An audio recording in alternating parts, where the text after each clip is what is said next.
ଗୋଟିଏ ଗାଁରେ ରାମୁ ନାମକ ଏକ କୃଷକ ରହୁଥିଲା। ରାମୁ ଅତି ସରଳ ଏବଂ ନିରୀହ ମଣିଷଟି ଥିଲା। ତାକୁ ଅନ୍ୟକୁ ସାହାଯ୍ୟ କରିବାରେ ବହୁତ ଖୁସି ମିଳୁଥିଲା। ଦିନକର କଥା, ରାମୁ ତା ଧାନ ଚାଷ ବିଲକୁ ଯିବା ପାଇଁ ବାହାରି ପଡ଼ିଲା। ରାମୁ ରାସ୍ତାରେ ଯାଉ ଯାଉ ଦେଖିଲା କୁକୁରଟିଏ ଥିଲା। ସେ କୁକୁର ଭୋକରେ ଛଟପଟ ହେଉଥାଏ। ରାମୁ ତା ଭୋକ ବିକଳକୁ ଦେଖି ସହି ନ ପାରି କିଛି ତାକୁ ଖାଇବାକୁ ଦେଲା। କୁକୁରକୁ ଖାଇବା ଦେଇ ସାରିବା ପରେ ସେ ତା ବିଲକୁ ବାହାରି ପଡ଼ିଲା। ରାମୁ ତା ବିଲକୁ ଯାଇ କାମ କରିବାରେ ଲାଗିଲା। କାମ କରୁ କରୁ ତାକୁ ଟିକେ ହାଲିଆ ଲାଗିଲା। ଗଛର ଛାଇରେ ଟିକେ ବସିବା ପାଇଁ ରାମୁ ଚାଲିଗଲା।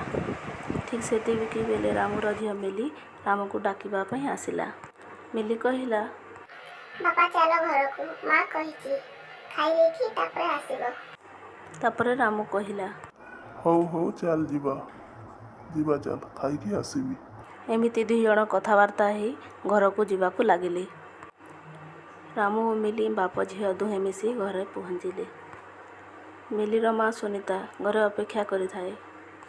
ତାପରେ ତିନିଜଣ ମିଶି କଥାବାର୍ତ୍ତା ହେଲେ ଓ ରାମୁ ଗାଧୋଇବା ପାଇଁ ଚାଲିଗଲା। ରାମୁ ଗାଧୋଇ ଆସି ଖାଇ ପିଇ ପୁଣି ତା ବିଲକୁ ବାହାରିଗଲା। ତା କାମ ସାରି ବିଲରୁ ସନ୍ଧ୍ୟାକୁ ଘରକୁ ଫେରିଲା। ରାତିରେ ସମସ୍ତେ ଖାଇ ପିଇ ଶୋଇପଡ଼ିଲେ। ସେଦିନ ରାତିରେ ଏତେ ଜୋରରେ ଝଡ଼ ତୋଫାନ ହେଲା ଓ ବର୍ଷା ହେଲା ଯେ ଘରମାନେ ବୁଡ଼ିବାରେ ଲାଗିଲା।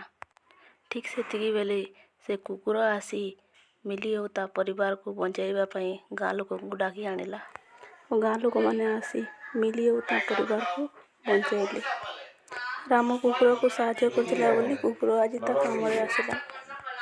କୁକୁର ଯଦି କାମେ ଆସିପାରୁଛି, ମଣିଷ କାହିଁକି ଆସିପାରିବନି? ଆମେ ଯଦି କାହାକୁ ସାହାଯ୍ୟ କରିବା, ସେ ଆମକୁ ସାହାଯ୍ୟ କରିବ।